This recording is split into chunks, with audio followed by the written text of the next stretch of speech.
And welcome in. Late Kick is live. It is Thursday night, February 24th, the year of our Lord 2022, jam-packed, high atop, dreary downtown Nashville, Tennessee. Welcome, essentially, to what will serve as a 45-minute escape from reality and what all of us call the real world right now. Hey, I can give you a little spoiler alert. You don't have to wait to the end of the show. We will not be wading into geopolitical waters tonight. We're going to stick to what we at least somewhat reasonably have a grasp on, and that is college football. So if you want to block it all out, just hang out with us. We appreciate you being here. We have got a bunch of new coaching staffs out there, coast to coast, and we're going to rank them.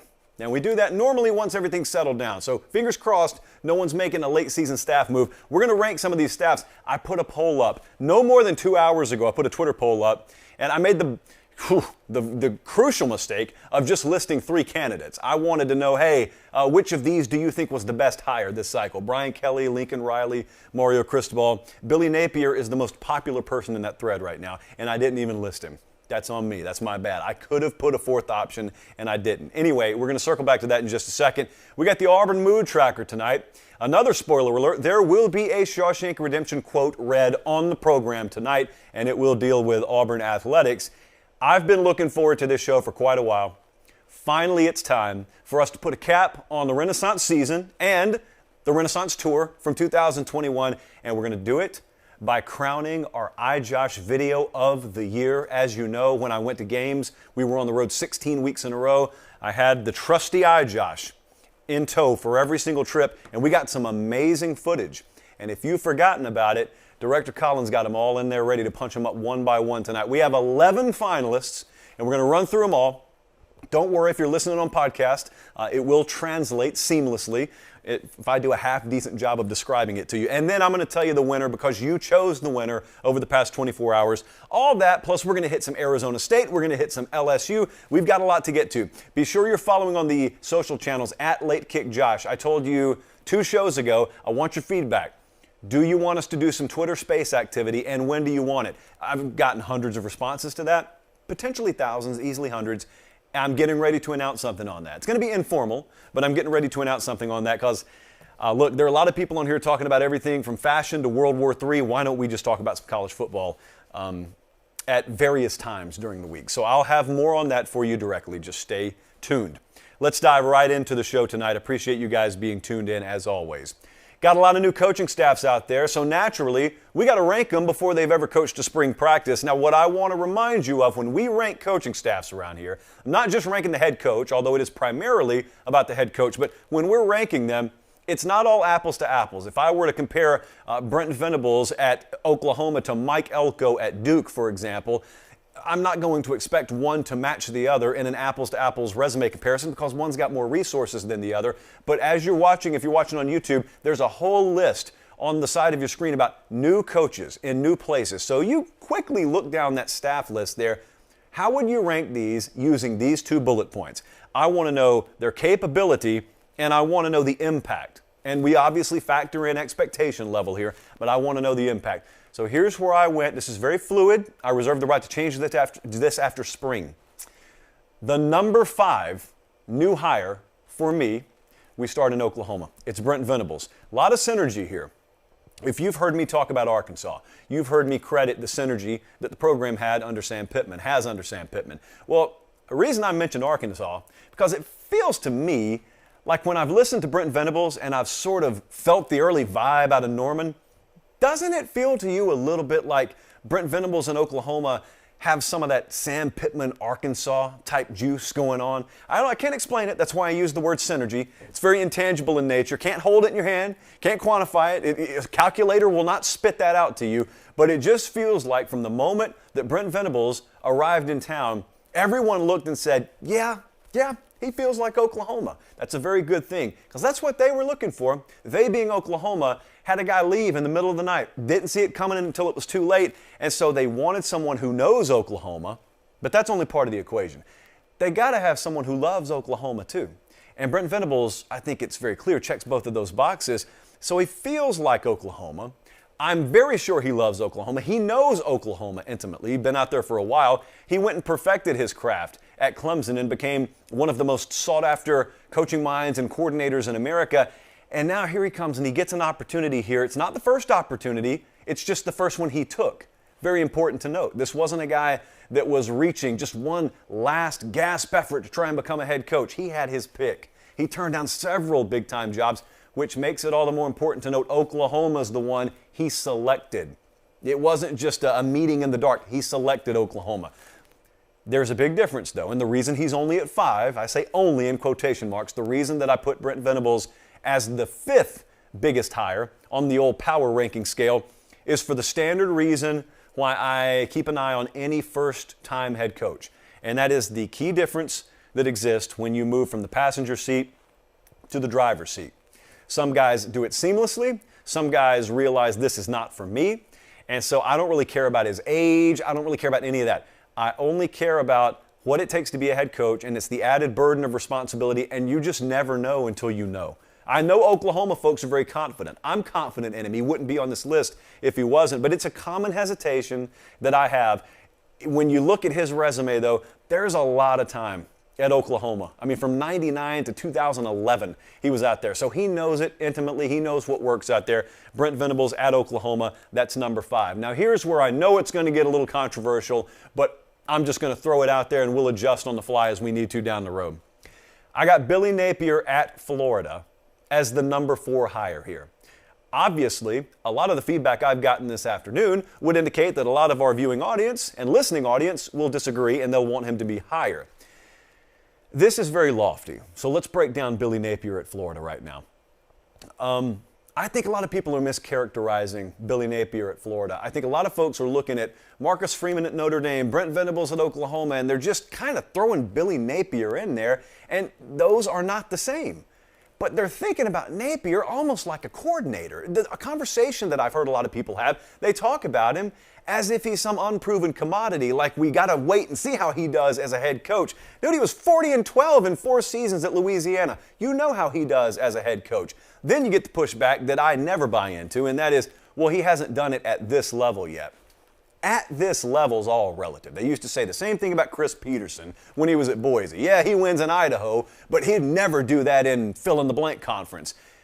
Well, when you say that, you've also got to acknowledge that if that coach ever came to your conference, he would have that conference's resources. And so Billy Napier killed it at Louisiana. And by the way, when you talk to anyone behind the scenes, the 2 attributes that they always pointed out about Napier is he is a very, very good developer, but he's also a very good evaluator of talent. They didn't whiff a whole lot. When you translate that skill set and a proven commodity, formula works, when you translate it to a bigger job, he gets bigger resources. And so it stands to reason the formula to win is the same. You just have to inject a little bit more in terms of resource into it the higher up the ladder you climb. But it's a very competitive league. Hey, Billy Napier put together a very competitive staff already, including inventing some new roles that we've never heard of before. But look, he has, and I want you to pay close attention to this because this is important at Florida. You've always heard it said, everyone wants to win, but Florida's got a way they want to win. Well, a lot of that's true. And the good news for Florida fans is Billy Napier kind of gets that. He views the program the same way the fan base does. He has the same energy they do. He views it through the same prism they do. The recruiting approach, I can guarantee you, is a lot more in line with what Florida fans would want than the previous regime. And he's not chasing monsters in Florida right now. Mario Cristobal's at Miami, but Mario just got to Miami. Mike Norvell in Florida State, they're not locking down top 5 classes right now. So it's very much a remains to be seen type deal in Tallahassee.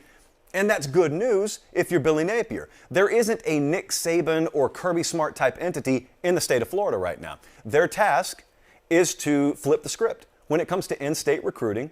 And it's very early on, so it's still kind of, the jury's kind of out on that. But at the very least, he feels, and he kind of carries himself the way Florida fans want their coach carrying himself. It's not like recruiting's an afterthought. It's going to be an everyday a year type deal. Let's move on here and let's go to number 3. This got really controversial, so I want to hit the reset button here for just a second. So earlier today, and I want to get a very, very updated number here to share with you. We're recording, well, we're actually live, but it is 7:09 p.m. Central Time Thursday night right now. I put this poll up 2 hours ago, and I asked, out of Brian Kelly and Lincoln Riley and Mario Cristobal, What is the best hire of this cycle so far? We've got nearly 13,000 votes in the last 2 hours. And right now, Cristobal leads the way with 43%. Lincoln Riley's second at 39%. Brian Kelly's third at around 17%. As far as my list goes, I do have Brian Kelly third. This is one, though, that I feel like I have the widest margin for error on, because it's certainly not going to be shocking to me if we look back on this segment in 3 years and he ends up being the top choice. So I'm going to tell you why I have him at 3. First, I'm going to tell you what I don't have. I have zero question about his blueprint. The whole fit, the question of whether he'll fit there, I'm going to talk about that a little bit later in the show. That's laughable to me. I dismiss that entirely. I have no question about Brian Kelly as a football coach, as a football mind. I have no question about how he organizes an entire, not athletic department, but certainly a football program. I have no doubt about his approach to the game. None of that. Okay, so that's good news. That's out of the way. He's proven. We don't have to worry about that. This is a guy who played for national title in 2012. He played in the playoffs 2 more times at Notre Dame. A lot of you looked at that and said, yeah, but he didn't win anything, and thought that was underachieving. I looked at it and said, it's overachieving that he was there to begin with. What stopped him? What stopped him from translating those appearances to championship wins? It's very obvious. Comparable talent level. So anyone with even a novice eye could tell that. Well, that is why he's at number 3 right now. Not because of what he didn't accomplish at Notre Dame. The tell on Brian Kelly, and what will ultimately determine this, is the caliber they recruit at. They cannot get by on just recruiting pretty good. They know that. He knows that. This is not breaking news to anyone down there. He's put together a pretty interesting staff, and he's put together a really good mix of some SEC experience, but also some pro experience. They had, I thought, a pretty good finish for their first signing class, signing day about a month ago now, I guess, at this point. But what keeps him from number 1 right now is my inability to know whether they're going to recruit at a really good level or at an elite level. And we say that knowing full well that they got to go against Alabama every year, Texas A&M every year. They got to go against Florida every year. That's their cross-conference rival. And that is the only part, and I mean the only part about Brian Kelly that remains to be seen for me. Now, we got a question again, like I said a little bit later in the show, about how they've carried themselves so far down there. Well, there is some reason to feel very optimistic about LSU recruiting. Again, very, very early. But they've put together a staff down there that they feel like is equipped to do a couple of things. And that's, number 1, retool that roster. There's significant work to be done there. This is not just an automatic plug and play. You know, it's not start from scratch, but it's certainly not plug and play. And number 2, they feel like they can do that, but they can also recruit very, very well. And I'm interested to see it, because if they do, you know, if they take care of that second part and all the other parts are out of the way, I have no question about that, this is going to end up being your number 1 candidate on this list. And that's even if the other 2 pan out, because there's limitless potential for Brian Kelly at LSU. Limitless potential. This could be the top program in the country. Limitless potential. Moving to number 2. So this is where I differ from our poll. This is splitting hairs at this point. I put Mario Cristobal at Miami as the number 2 hire. Impact is factored heavily here. Remember the criteria. We're looking at capability and we're looking at impact. This was a hugely impactful hire, not only for Miami, but for college football. The 2 itches that Miami has long tried to scratch have been nostalgia and desperation. It's all you ever heard over the past 20 or so years. When people talked about Miami, they talked about the U, they talked about the documentaries on ESPN, and talked about the 80s and 90s. And then they talked about how they'd love to get back there, but they never really scratched those itches until now. And I think it took one of their own being successful on the national stage and then available and willing to come home, not only for them to scratch those itches, but also for the big money types down there that previously had sat on their wallet. They talked, but they didn't spend, to finally say, okay, if we can get him, you got us. What do you need from us? And that's an entire dynamic shift in South Florida. That's what's happening down there right now. That's why everyone's so excited. It's not just that Mario Cristobal's here. It's that he's here and we know what it means. And that whole what it means, you don't have to see it right now. You know, down in South Florida, they know. It's not like we're going to win a national championship this year, but there are going to be pieces that we are acquiring from the high school ranks and maybe even the portal to some extent that are going to help us contend for that down the road. But look at what he walked into. Look at the entire situation at Miami right now. This is what I mean by impact. Not only did they get a guy who's one of their own, but also he walks in The ACC is wide open. NIL is here, which should greatly impact Miami, disproportionately positively impact Miami. Big money folks are stepping up, and also I view Miami as one of the top transfer portal destinations in the country. Firstly, because it's just easy to attract anyone to South Florida, but really, if you think about the portal any given year, you could have some talent that left South Florida and went anywhere from Alabama to Texas or anywhere in between that gets back in the portal. Well, the default is you want to go closer to home. That's the first thing they're going to think. So think about the kids who Miami may not even grab on the first try that end up wanting to come back home. South Florida is a really good place to be parked in the NIL transfer portal era. So Mario Cristobal at Miami there, number 2. That leaves only one. And let's see, Lincoln Riley narrowly finished second in our poll earlier today, but he's my number 1 hire of this cycle. Lincoln Riley at USC. What part of the hire is not a grand slam? You can convince me the other ones are a big deal, but in every department, this is a grand slam hire. And it establishes a track record now that you haven't had at head coach. You had a guy who could sell hope, but you have not had for quite a while a guy in the head coaching position at USC that could tell you, I've already done it. I've already won on the highest levels. My approach works, and it's already proven because I can point it out to you. They've got that now. So they got that. It's proven. It's a commodity that's already proven. They're able to be positioned in the weakest Power 5 conference right now. Let's call it what it is in college football. So they could rapidly ascend to the top of the totem pole out west. They can leverage NIL by simply using their backyard because they're parked in Los Angeles. What part of this is not a grand slam? And also, specifically, think about the quarterback talent that's left South Florida. Think about the quarterback talent he has coached, he being Lincoln Riley. You would have to really struggle. It would take some mental gymnastics to me to not call that the biggest and easily the most impactful hire of this last cycle. So 1 to 5. I went Lincoln Riley at USC, Mario Cristobal at Miami, Brian Kelly at LSU, Napier at Florida, and I went Brent Venables at Oklahoma. Now let me tell you 4 names that just missed out here among several. Mike Elko at Duke is one that's off your radar. I know you're not paying attention to it. Mike Elko is probably pretty uniquely built to win at Duke. Mind you, not the ACC, but to win at Duke a little bit higher than maybe the expectation level. There's a guy Troy just hired named John Summerall. A lot of folks, myself included, thought he may get a shot last cycle. Watch him at Troy. John Summerall.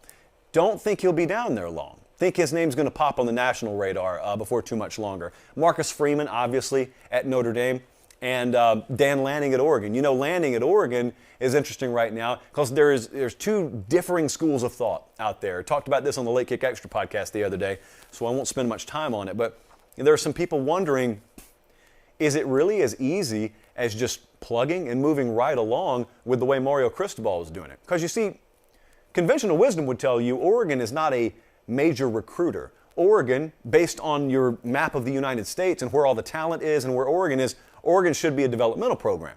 That should be the place where they have to take backup options and develop them. Well, they haven't been that.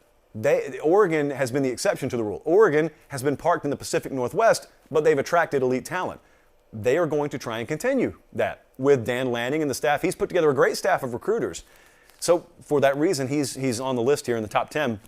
But those are some of the big hires. And now we get towards spring practice, and we finally get to see guys with their teams for the first time, and they get to see their teams for the first time. And then we get to have spring games, and then come out of those spring games and look at the transfer portal, and there'll be all kinds of last-ditch efforts in the transfer portal. I was looking outside today. It's atrocious in Nashville. I'm told the sun will arrive sometime by May. But I got to make a purchase. So I sit here and talk to you about Academy Sports and Outdoors. And it's time for me to join you.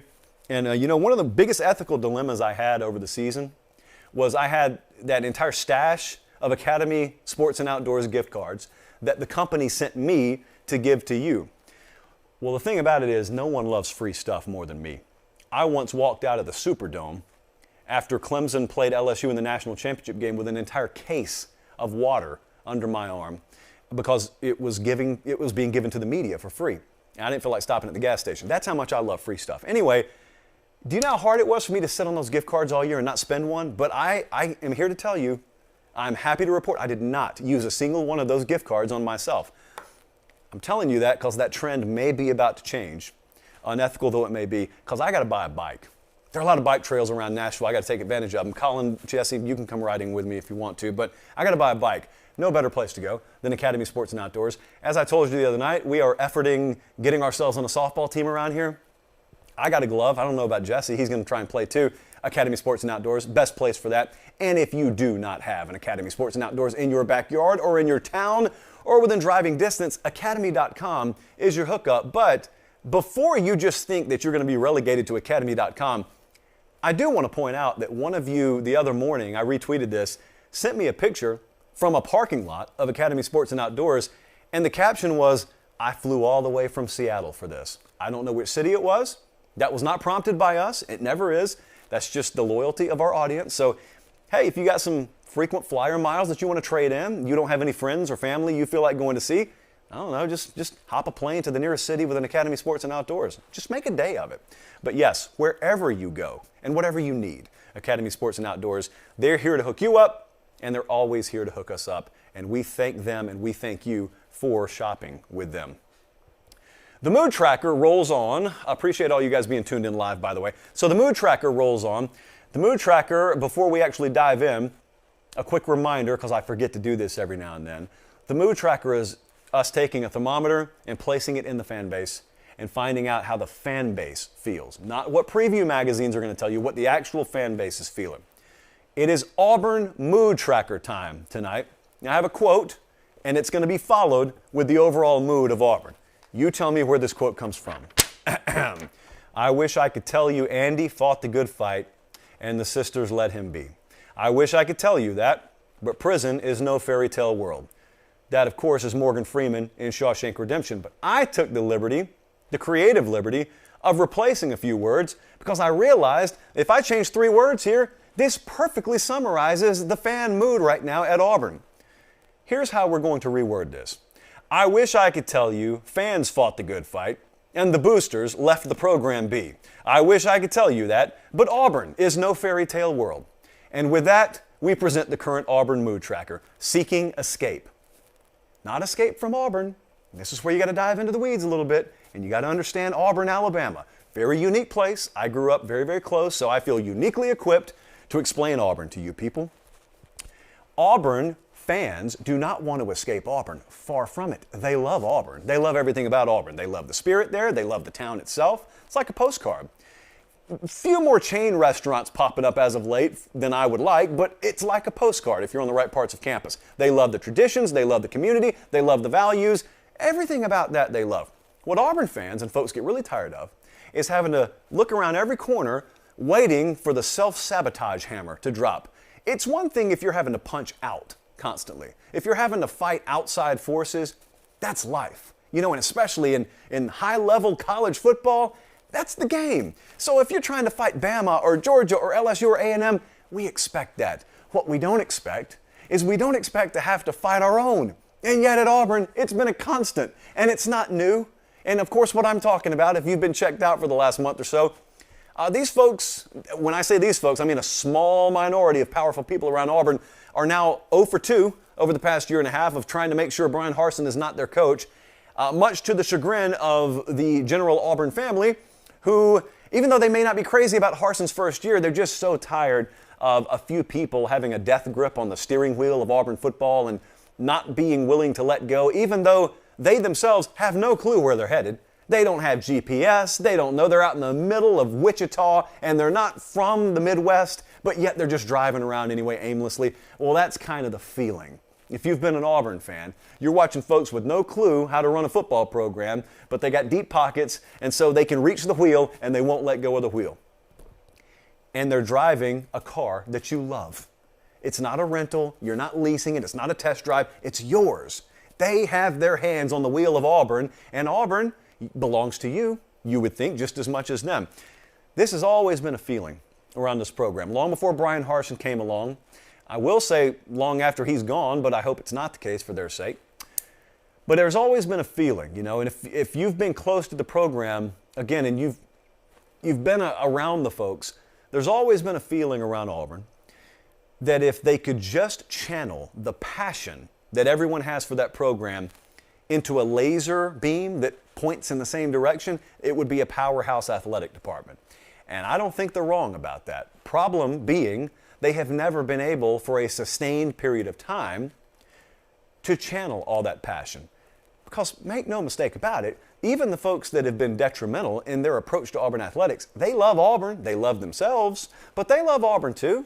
I mean, if you ask them what their goal is for that team to win on Saturdays just as much as, Sal from Sylacauga, shout out Highway 280, but the way they go about it's different. The prism with which they view the athletic department, the program, it's just a little bit different. And so here we are today. We're in spring now. We're approaching spring, at least, of 2022. The good news, as I said, is those folks who have tried to hijack the program, they're 0 for 2 in their 2 most recent attempts. That's the good news. Here's the bad news.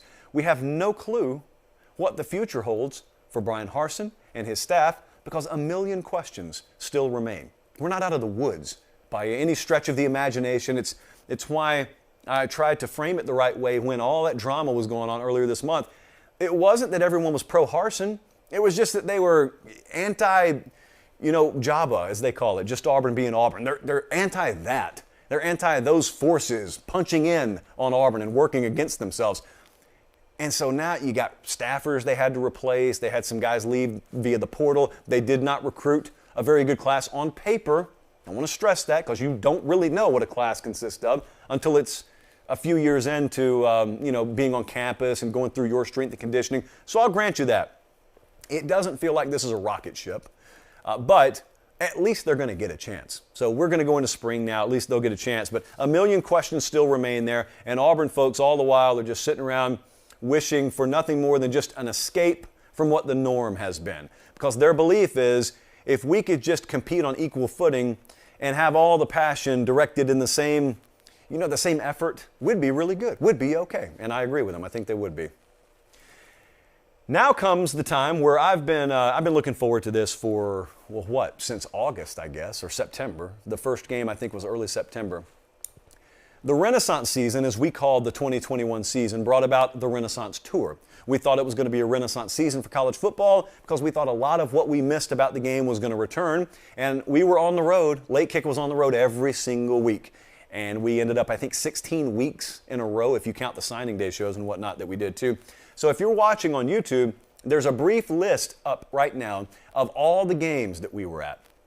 And we went all across the country, traversed the entire country. Only thing we didn't get to do is we did not ever have a valid reason to go to the West Coast because there were no high-profile games on the Pacific Coast. And that includes Mountain West, that includes Pac-12. So we didn't get to check that box, but every other box we got to check. Think about the games we were at. Even week 3. Auburn versus Penn State doesn't stand out to you now, but it certainly did at the time. It was a whiteout, and all the world was at Penn State's fingertips. That Arkansas A&M game in Dallas was a classic. OU Texas may be the best regular season game I saw. The good thing about college football is you get to the end of the year and you don't look at Texas as being anything special. But when I saw them in week 6 against OU in Dallas, that was the Red River shootout game, firstly, and I'd never seen one in person. And secondly, Texas was just a one-loss team. So they still had all their goals still in front of them. We got later in the season, went to Michigan State, saw them take down Michigan. Went to Michigan, saw them take down Ohio State. There were some big moments. I think we had 4 field stormings that we witnessed this year. So anyway, what I was doing all the while was I had the Ijosh on me, a knockoff brand of the iPhone, of course. And I always try and shoot you guys as much footage as I can. If you follow me on Instagram and you're looking on Saturdays, you see I probably put anywhere between 20 and 40 pictures or videos behind the scenes up from the game I'm at. Well, out of those videos, there were some that really stood out even as we got to the end of the year. And so what I did over about the past month and a half is on Twitter, I've been putting up the Ijosh Video of the Year nominees, and we whittled it down to, I think, a final 11, and I had you guys vote on it last night. I put them up. I said, we're doing this thing tonight. We're going to announce the Ijosh Video of the Year winner, and we're going by votes. And we already had a good idea based on the traction these videos got. But what I wanted to do for the crowd here who hasn't seen the videos is let's just run through them. And I know some of you are listening on podcast. I'll describe what we're seeing here. But where we start, we're going to go chronologically. Where we started was September 4th. This was Georgia versus Clemson. This was the start of the season. It was in Charlotte. I was worried it was going to be 110 degrees. It really wasn't. And that was a defensive slugfest. Georgia ends up winning that thing, I think, 10-3. This is Kirby Smart afterwards. Now, what's noteworthy is he's running around, he's celebrating, he's waving that visor around, standing up on the bleachers. What we didn't know at the time was he was going to end the season the exact same way he started the season. Running around like a maniac, waving that visor in the air, and celebrating. And by the way, watch, if you're watching on YouTube, you follow him into the tunnel. He's hugging a player right now. Who's that waiting for him? Greg Sankey, SEC commissioner, waiting on him there. And then a lot of friends that I've made along the way in the world of media standing behind him. This is always fun to be able to see that post-game scene. So that was Kirby Smart. That was week 1. 2 weeks later, we are on the road in a place that I had never been able to go before. I had never been to a Penn State game, and this was the whiteout. This is Beaver Stadium at night. Auburn's in town. This is September 18th. This is as close to a pro wrestling entrance existing in college football, maybe this side of Lane Stadium in Virginia Tech as it gets. The pregame production staff and the in-game production staff at Penn State, they do a phenomenal job not only of making sure that they're creating an event, they're creating a spectacle, but what I love so much about my experience in Beaver Stadium, Jesse will attest because he went there, those folks are so aware that they're part of the show, and they are so aware that they have an active role in participating to create an environment. It's almost like they have a role like they're in a movie, and they acquiesce. Look at that. Talk about picturesque. That's real life. That's not in a studio. That actually exists. You know where you don't see that? You don't really see that on Sundays because there are no environments like that anywhere other than college football. So that was week 3. That was the whiteout. That was an incredible experience. We move on. October 9th, another first for me. The Red River Shootout in Dallas, noon kickoff. This is Caleb Williams taking over for Spencer Rattler, throwing it downfield. Marvin Mims is there. This is Oklahoma en route to erasing a 3-possession deficit, and they're going to go on to win the Red River Shootout. Look at the celebration there. And you notice what else is beautiful? Aside from all the artillery there, what's beautiful is that blue sky. We're not playing under artificial light. We're playing under God's light. You know what else is beautiful? Look around. Do you see any luxury suites? Look at the Cotton Bowl. Where are all the luxury suites? They're not there. What an incredible environment. And Oklahoma, again, goes on to win in dramatic come-from-behind fashion. Xavier Worthy for Texas had another Ijosh Video of the Year nominee right after that. Look at it. We're rolling it right now. So Texas, they're getting blanked until true freshman Xavier Worthy steps up. He went off in this game. Had, I think, over 250 yards receiving. That's a true freshman. He's coming back this year, folks. And so we had 2 of them right there from the Red River Shootout. That was a very memorable day.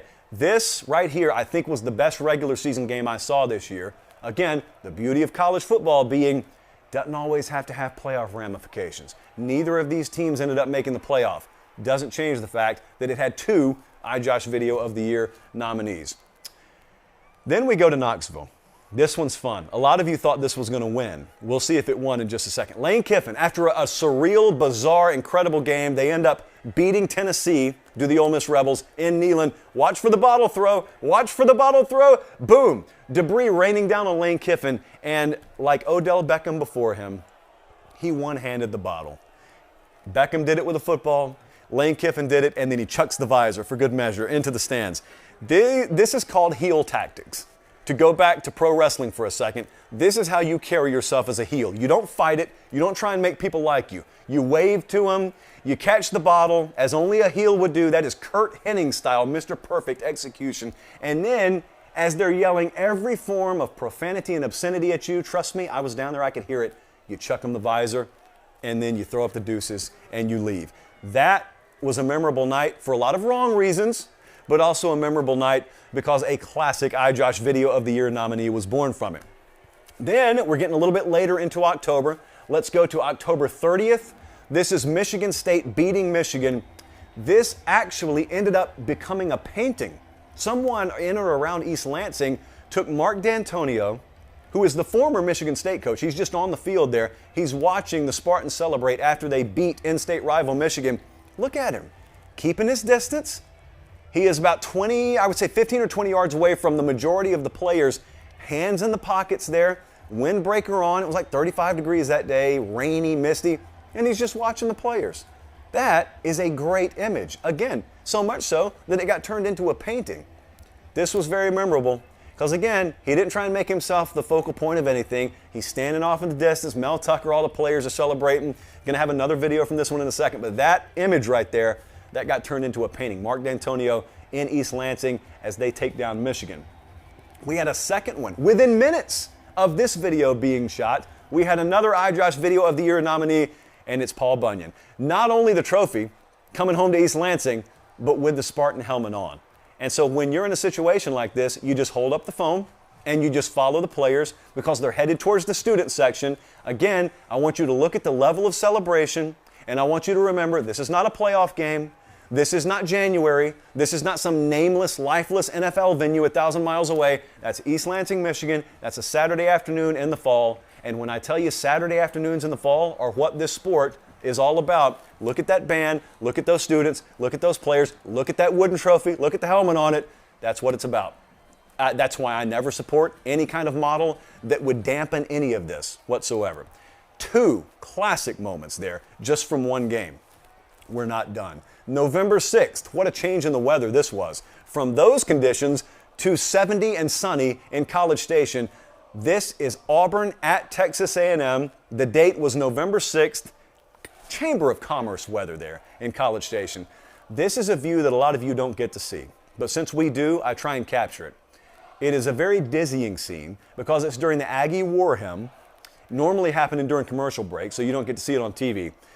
That is about 105 to 110,000 people swaying to the left and right, arm in arm, and if you were to look up at it from the field, it makes you very, very dizzy. Some people would get sick looking at that. It would give you motion sickness. And everyone is chanting the same thing. Now, again, from the outside, rival fans look at this and they would label this cult behavior. Aggie fans would say, if you're not in it, it won't make sense to you, but once you're in it, you can't imagine any other way. This was a classic afternoon because, again, the weather was great, got a little late season base tan, but also a home game in College Station, a home game at Kyle Field, I still think is the most underrated experience in college football because when people talk about the best home environments, a lot of them skip over Kyle Field, and they shouldn't. Look at that place. That's insanity. It's just a random Saturday in the fall. We'll come back to that one in just a second. We move on to November 13th. We're in Waco, Texas. Blown tire and all the day before. We're in Waco. This is Dennis Dodd and I doing post-game work on CBS. And the reason why I mentioned that we're doing work for CBS is because the fine folks over at Fox Sports took it upon themselves to take the pregame set, you know, the one the likes of Brady Quinn would be sitting on, and they just bombed us back there. And if it's not intentional, it should have been. Look at that. And I see every bit of it. I got my eyes cut over there, but being the industry professional that I am, I don't break character. And believe me, if I'm wearing a polo, I'm in character because you see how I dress when I get to choose my own wardrobe. That was another great day because that was Baylor upsetting Oklahoma. It was another field storming. That was our third field storming of the year. Notice the blue skies. Notice the fact that the game's already over and it's 3:30 in the afternoon. What I love about Fox is the afternoon kickoffs, the noon kickoffs. What I love less about Fox, but still no ill will, but you know, there are other times that you could push your stage down the sideline. Doesn't have to be in a 5-minute post-game hit. Luckily, it did end up producing an Ijosh Video of the Year nominee and copious shout-outs to a network that I don't work for. Moving right along, two more here. Oh, it gets serious in a hurry. November 27th, Cade McNamara looks downfield to Cornelius Johnson. Michigan, the catch inside the 5-yard line, sets up a 1st and goal. Michigan's going to punch it in. Michigan's going to go on to beat Ohio State. But that's not what makes this a Video of the Year nominee. It's a snow throw. Cornelius Johnson hits the ground at the 3. He slides about 10 yards into the end zone. That is a classic snow throw situation. Now, the same time this was happening, Jesse's Penn State Nittany Lions were up the road in East Lansing, and it was a pure white out there. We got the front end of the snow when we were in Ann Arbor. They got inundated with it in East Lansing. But this was where I was at. And so this is a Video of the Year nominee because how many times do you have to watch a guy slide 10 to 15 yards after a catch for it to get old? Answer, there is no limit. That's Lindsay Lohan in Mean Girls. The limit does not exist. That was a beautiful situation there. So that was one video from that afternoon. But then at halftime, what happened? What happened is I get up the tunnel early, A, because I'm freezing, B, because I know there's food up there, and C, because there is a shared tunnel at Michigan Stadium. Kind of like the Cotton Bowl with OU and Texas. Now, nothing happened at OU, Texas, but I always know in these older stadiums, if we're sharing the same tunnel, then that means both teams have to walk up the same tunnel. And if both teams are walking up the same tunnel, and they hate each other at a cellular level, it always means there's a chance that something could happen. So I went up the tunnel early, and here come the teams, and I got the Ijosh there in one hand. I think I had a hot dog in the other hand. Never put the hot dog down, by the way. But Ohio State came up the tunnel first, and then Michigan comes up the tunnel, and this breaks out. So again, your boy, hot dog in the left hand, Ijosh in the right hand. I just hit record, and I rolled on it, and we got somebody going Stone Cold Steve Austin, double bird there, and we've got staffers in the middle. What is great and poignant about this moment, as these two teams border on fisticuffs, as Meemaw would say, in the tunnel outside the locker rooms, is the refs are blowing the whistles. You know, the shame of it all, that those guys didn't break it up once the whistles got blown. No flags were thrown in the tunnel. But here's what was great about it. I just mentioned Fox a second ago. This is another Fox game. They had to hit your boy up for the footage because they didn't have a camera up the tunnel. I was happy to oblige. I didn't charge them. Like in storm chasing a lot of times, when we shoot video of tornadoes and all the news agencies ask for the footage and people say, make them pay you. I'm good. I'm good. As you can tell, I live well within my means. I don't need $50 for a video. So we gave the video to Fox and every other person who asked for it. But this was not seen on TV. See, you guys are at break. You guys are watching studio halftime coverage, or you're making yourself a sandwich, or you're watching another game. This is why you always position yourself up those shared tunnels. Look at that, both of those teams in that tight, confined space. And remember, after this happened, I stopped rolling, but Harbaugh got into it pretty animated with one of the officials because he was trying to talk about how it was a 50-50 deal. It was both teams. And Harbaugh saying, no, it wasn't.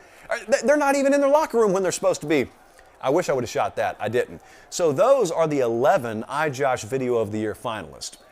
Now, if you're just watching on YouTube, what would you guess? What would you vote for as being the Video of the Year there? Because I put it up to you guys. I put it up to a vote. I have my choice, and my choice is not the choice that won. So just like the theme music on this show, my wishes were not granted because your wishes were... you just went another direction. I don't know what else to say. I didn't expect you to go the direction you went. The winner of the Ijosh Video of the Year was the game from November 6th. It was Auburn at Texas A&M. It's nothing complex. It's as simple as the Aggie war hymn, and it's as simple as this scene. Colin, you can full screen it and turn the volume up for a second if you want to. Look at that sea of humanity, though.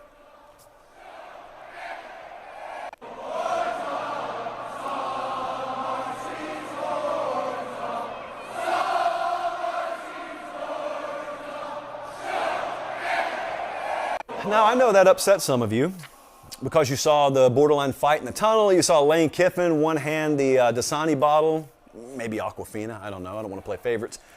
But that's what won. And you know why it won?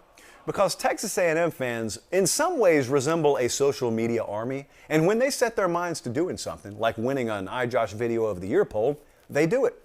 And so congratulations, gig 'em, our folks out in College Station and beyond, Texas A&M, the Video of the Year. I would send you a chalice of supremacy. I don't really know that Jimbo wants it right now. I don't know any one of you well enough. Well, I do know a few of you. I don't know which one of you I would send the chalice to. But congratulations, Texas A&M. That was a really, really fun deal. We will only enhance that experience this upcoming year. All right, a couple of things that I wanted to get to. I wanted to get to a couple of Q&As, question and answer, before we get out of here. So we had two questions. The first one was about Arizona State, and I didn't touch on this the other night, so we do need to get back to this. All right, so here's the question. The question from Greg said, will Coach Herm Edwards survive everything happening at Arizona State? Some of you may not be paying attention to what's happening out there. Remember, going into the year, there was that big NCAA scandal that broke, and it looked for all the world like it was just a matter of time before that entire staff was out of there. They were doing all kinds of things during the COVID dead period that you weren't supposed to be doing, reportedly. Investigations ongoing. Well, since then, a football season has passed, and there's been a lot of turnover, but Herm Edwards, as you see on the screen there, he is still, as of the moment, the head coach at Arizona State. Well, something kind of weird happened the other day out in Phoenix, and that is Arizona State President Michael Crow goes on, I want to get it right, 98.7 FM out in Phoenix. And he did something that is, well, it's taboo because of an investigation still going on. He made public comments during an investigation. And so here was his quote. Again, this is not a looky-loo. You know, this is not a streetwalker. This is the president of the university during an ongoing investigation. Michael Crow had this to say on 98.7. We got this group of people that decided not to play by the rules relative to recruiting, so we'll be looking at how we can make improvements and so forth and so on. Caveat this. I've got something to say about this. He continues, Coach Edwards is responsible for the actions of all his people, but these are not things that he asked them to do. These are not things that he was a part of, so we're looking at everything possible.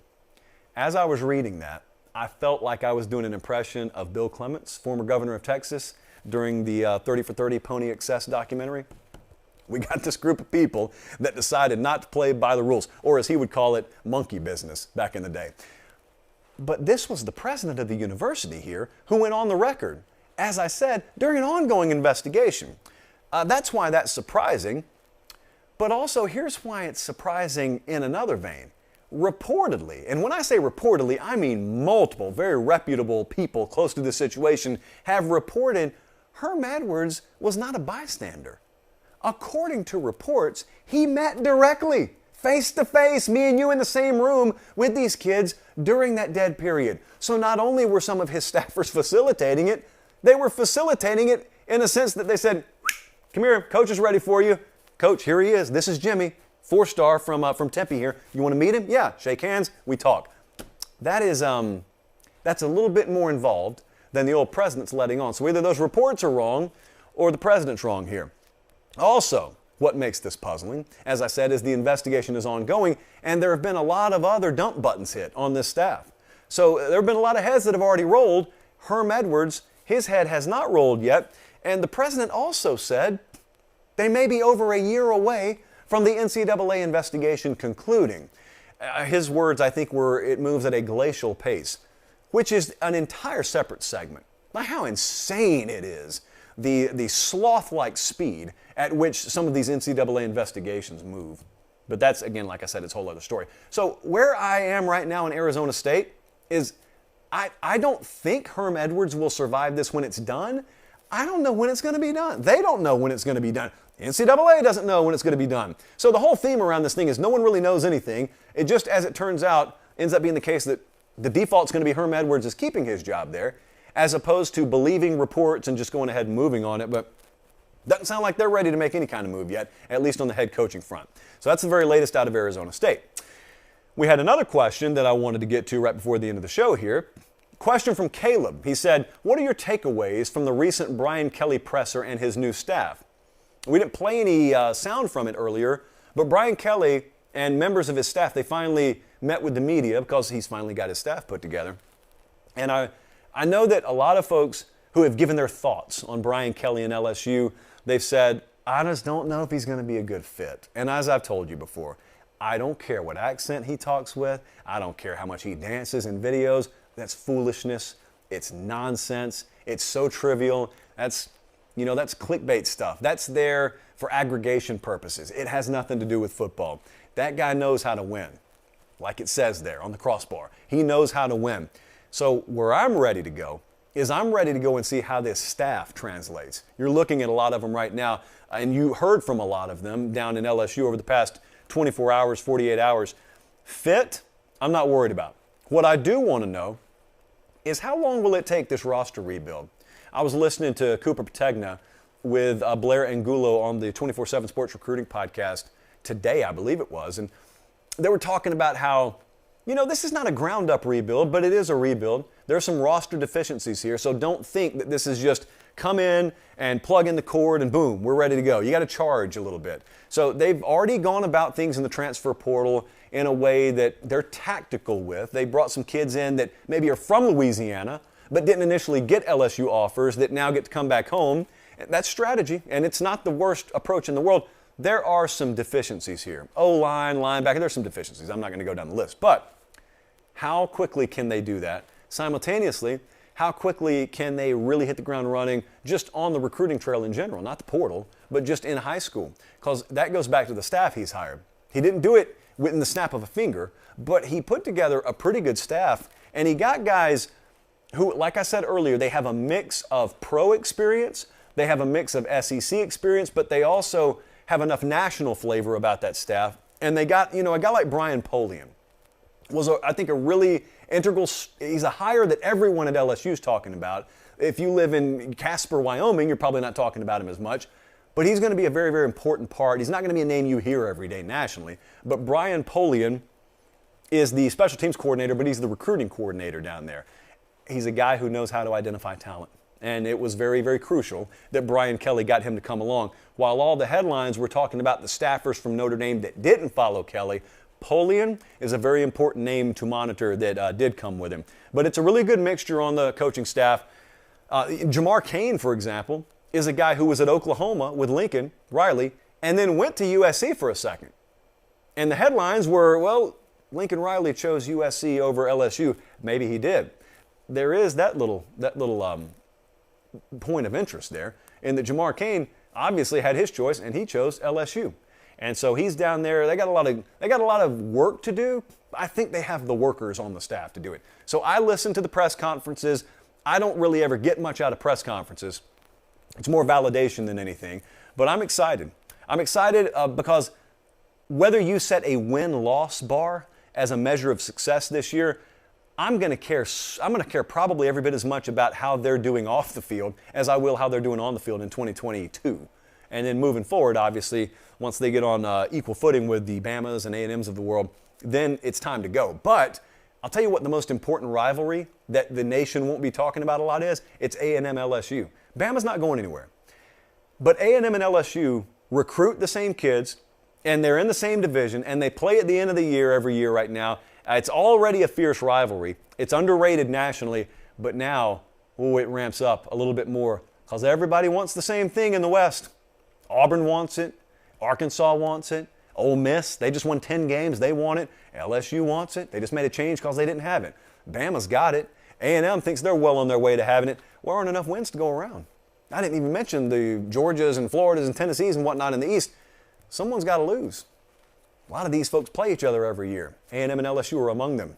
So that one's going to be a really, really hotly contested rivalry to keep your eye on. Brian Kelly, the Brian Kelly era at LSU.